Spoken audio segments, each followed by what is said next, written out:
Are you overwhelmed with the financial responsibilities of running a business? Most of all, if you're running a multi six figure or typically a six-figure business, you'll find that the game changes significantly when you get to a new level of revenue. And so many people will normally bump into success, and for whatever the time frame it took them to make their first million, there will be bumps and bruises here and there. But as you progress and as you get into that six-figure range of business ownership, everything starts to change. Your tax liability, your employment tax, your entire cost of operation, your scale, the cost to scale, marketing, everything seems to go haywire. And even the problems that you have also multiply. So today we're going to talk about four key pillars that's going to help you learn how to distribute all that cash flow. Some people say peace, love, and cash flow. I can tell you there's a lot of anxiety out there when it comes on to how do I deploy this capital? It's already hard to get it. It's already hard to get that money flowing. It's already hard to get that pump primed for that money to flow. But once the funds starts to flow, you really, really want to know how to put it. I ran a and still running a home service business here in Central Florida. And what I did notice as I started to grow our team, started to understand the value of a location in our marketplace and buying things and vehicles and insurance and all these different aspects, I found very quickly that managing resources is going to be the death of your business, or it's going to be what saves your business, or it's going to be what makes your business grow into heights that have never been seen before. A lot of people associate failing businesses as businesses that run out of money. And when you run out of money, that by itself is a whole different topic, because sometimes when people run out of money as business owners, they are tempted to go raise money. They're tempted to take loans, and they're tempted to start eating away at their personal savings. And for those of us who are out here who are running businesses that are high capital intensive, when you begin to start digging and chipping away at your personal savings, that's a big risk. And especially if you have a family, you have a home, you have a personal lifestyle outside of business, that is very important to keep intact. It's a huge risk. And a lot of businesses and a lot of business owners fail. And that's one of the most painful things that you can ever go through, because you have tapped out of all your funds. Yes, there's an element to grow yourself out of it, but without the proper foundation financially, it won't be possible. So I want to give you these four quick tips that are going to really help. And they're easy to remember. It's the four P's of cash distribution. What do I do with my revenue when it comes in? So the first P is my platform. Yeah, you run a business, whether you are a home service business, you're going out to homes, whether you need to have an office space, software, marketing, just general operational fixed cost is in that first category. These numbers, you can choose to change them around the way you like. But what I see have worked best for me is that we want to have a 15% allocation to platform.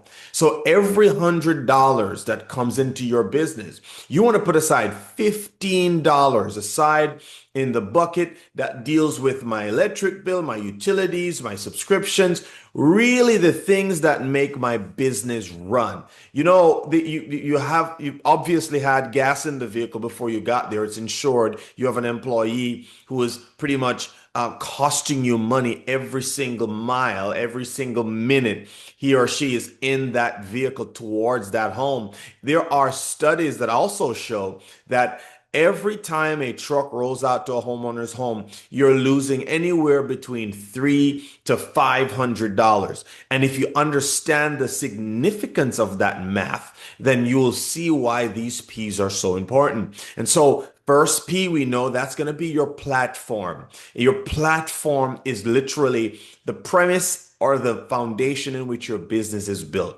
And sometimes it may include, but not limited to, your vehicles, your buildings, your software, your intellectual property, and your presence. That covers marketing. It covers sales and all the different elements, the cost just to get to the customer's home. The second aspect, or the second P, is your production, or the process that you're going to be implementing into that customer's home, whether it's a process, a product, whatever it is. You may be a service provider, you may sell a product, a thing. That is the next allocation. You're collecting that $100. At least $40 out of that $100 need to go directly to buy materials, equipment. It needs to be able to allocate towards accomplishing that goal. Listen, pricing correctly is going to be the most important aspect of business, especially when you have a cash intensive business. A lot of people fail in business because they're not priced correctly. They try to be the cheapest guy in town. They try to be the guy who runs pricing all the way into the ground. But unfortunately for that customer, they won't be around very long to offer any warranties or any guarantees. They're literally going to be a fly by night company that will be around today, but will not have the sustained financial grace or foundation to be around in the future. Especially for some of us in the home service business, we offer warranties that span a decade. We cannot afford to be underpriced, because if we are unable to properly articulate the value of what we are trying to serve the customer with, we have done ourselves, our team, our business, our brand, and that customer a disservice. And are we all guilty of it? You may be going through a season when sales are slow, things are challenging, you need cash flow, sometimes even losing money just to be able to liquidate stuff or materials or equipment, turn that into cash quickly to pay a bill, to cover payroll. We all are guilty of it. And we all have been to certain stages in our businesses. The great Elon Musk, there was a time when Tesla was going to fail. And if he did not secure funding, that company would have not existed today. And so while we are trying in this iteration of our business not to necessarily dig for funds and go get money and raise funds, we're trying to use revenue to raise ourselves up out of the ground. While that is the case with most of us at this point, we want to realize that funds management, how we deploy those funds, is definitely going to be the lifeblood of our existence in the marketplace. So again, the production must be covered by about 40% of those dollars. So for every $100, we have the $15 for your platform, how you do business, how you deploy, how you go to market. The 40%, or the $40 out of that 100, is literally going to production. And then we have the third P, which is my profit. How important it is as a company to make sure that profit is a massive part of your planning, your strategy, your allocation. If it's not written, if it's not separated, if it's not included, it's not going to exist. There's a book by, I forget the author's name, but I believe it's Lencioni is his name, called Profit First. And I learned so much out of that book that really helped me to understand the value of profit. And in that book, it tells you minimum 1 to 2% to start off with, because sometimes we try to extract too much at a time, and we, because of not being priced correctly, a lot of us, we are overwhelmed, and then we go back to our old ways. Every business is different. And so depending on how you feel your business is able to manage cash flight, meaning you're going to be taking out money out of that business depending on how cash dependent that business is at the moment. You have to verify and determine that. But in our home service business, the proper margins should be anywhere between 15 to 20% minimum. Could be more. It depends on what your market is, how you're selling, what your value proposition is. But I say safely, you should be able to have a 20% exit out of there. Because again, at the end of the year, you're talking about taxes, you're talking about asset reinvestment. What if you need another piece of property? What if you need a major piece of equipment? What if you're trying to leverage your assets and you need a down payment to go buy another company? You cannot exist in business without a cash heap, or as we would say, a cash pile, a fortress, a war chest of cash ready to deploy. This is war. And how we deploy our ammunition, we can't empty our chamber in the first phase of war, because as soon as we get into the intensified battle, where is the ammo? Where are the grenades? We can't just blow everything up. We have to strategically slog through. And sometimes we'll have gains, sometimes we'll have losses. But a business is not a piggy bank strictly for those purposes. It's not just a piggy, it's an asset. It's a living, breathing organism. And cash flow is like the blood flowing through that system. I remember a mentor of mine once said, when you're a business owner and you have payroll and you also have a bunch of expenses every single day, every single week, every single month, the one thing that cripples every business owner is not having cash in the bank when it's time for payroll. That will have you crying like a baby. It will take away the breath out of your lungs just to know that Wednesday or Friday is about to come and you're not able to properly provide for the promise that you have made to these people, for the work that they have done. That will destroy you from the inside out. And so I never forgot that mentor, what he said: always have cash in the bank. Always have a war chest. And even if you have to pay your vendors to the last day, even if you have to generate revenue and generate revenue until you get to your goal, always have cash in the bank.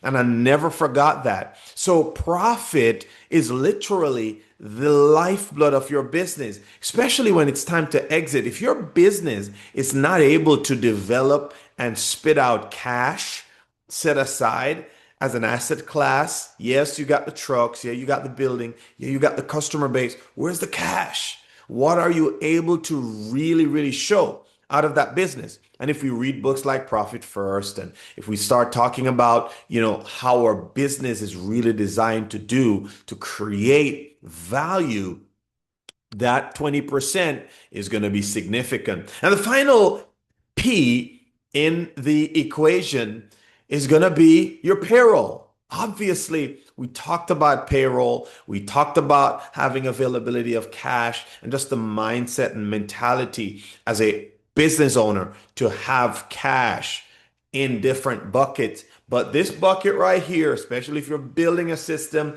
and you're getting the best people on board, you need to have allocation for payroll. If you're operating in a performance-based environment where you're paying performance pay, you're paying piece pay, you're paying hourly, you're paying salary, that 25% should be an easy slide over to the corner so that whenever it's week after next week, Friday coming, there is an availability and an abundance of checks ready to go. It's allocated for, it's planned for, it's not mixed up in the money that's supposed to deal with other things. It's sacred. And so those are the 4 P's that I wanted to really push out, because a lot of people, they're lost. They don't know where to go. All the money goes into one account and everything comes out. And I used to be like that. I used to have one account and every direct deposit, every specific subscription, every automatic extraction, it was just literally a war zone. Some days you wake up, it's in the red. Some days you wake up, it's in the black. And some days you don't even know where you're at. You think you have money, but then again, at the end of the year comes, you got to pay taxes. Then you got to pay the payroll taxes. Then you got to deal with the tax man who wants all the other taxes, the insurance, and all these other things. And then you have emergencies. Where is the money going to come from? And so I want to encourage you, final key point, as we talk about our platform expense, our profit expense, our payroll expense, and pretty much our production expense, you want to make sure that you have separate accounts. I want to emphasize that having monies in separate accounts, and the book Profit First talks about this exact same strategy. Having separate accounts to house this cash is probably one of the best things you're going to ever do for yourself. Because if you have the money at your fingertips, every time you flip open the app on your phone, you're seeing that money smiling at you. You're probably going to spend it. It's probably going to be very tempting. As a matter of fact, the author of the book said you probably should put that money into an account that you don't have a card for, you don't have a checkbook for. It's a slow bank. You probably should consider putting away that money in an account where you don't even have to touch it because it doesn't exist. It's an asset, it's doing its job, it's working. I remember listening to a podcast by a financial advisor, and he said, well, you have to have your emergency fund. And the guy said, well, I want to put my money in a high yield savings account because I want to be able to make money on my money. My money's just sitting there, it's not working. And I'll never forget the response that the commentator gave the caller. He said, man, believe me. And it's similar to the point that I made before about money in the bank. He said that money is working. That money's job is to keep your mind at perfect peace financially. Because at the end of the day, and as my good friend would say, and the beginning too, to know that you have five, six, 700,000 or just five, six, 7,000, or in some cases five, six, $700 in the bank somewhere, that gives such a peace of mind that you would not even believe. Because sometimes we work so hard, so much, so often, and we can't even see what we're working for. You have to see that liquid gold in front of you, knowing that it's there.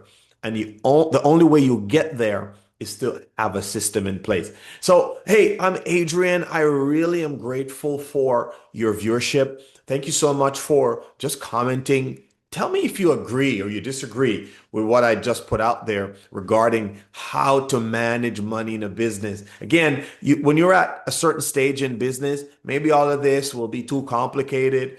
I don't think so, though. But once you get to six figures, as we got to that level of growth in our business, we saw everything, every rule that was once applicable in the first phase is no longer applicable in this phase. And I'm sure when we get to nine figures and 12 figures or whatever the pinnacle of business pursuits are, as an entrepreneur, you have multiple asset classes and you start to go up the totem pole, and the principles you collect in one industry and you start to apply them in different industries, you're going to find that the rules change because you move into a whole different level of expertise and knowledge base. And nobody sometimes can tell you except for you to learn yourself. But there are those of us who will learn from others, and that will cut the learning curve in a significant way. So, hey, remember to subscribe to this channel. Also, put a comment below. Let me know if you disagree with me. Let me know if you have any other strategies that you use so that we can help the community to level up their game as they're building their businesses to gain freedom in this economy and to make sure they also are seeing the benefits of that business they're running that takes so much out of them. It's important that you take time out to allocate funds, to know where every dollar is going, to really set aside resources in a way that's going to put safety in place. And, hey, understand that people who buy businesses, they want to see a proof of concept. They want to know that your business is capable of producing cold, hard cash because cash is king. Hey, Adrian here again, and I'm excited that you're with me on this journey, and I can't wait to talk to you again. See you later. Bye bye.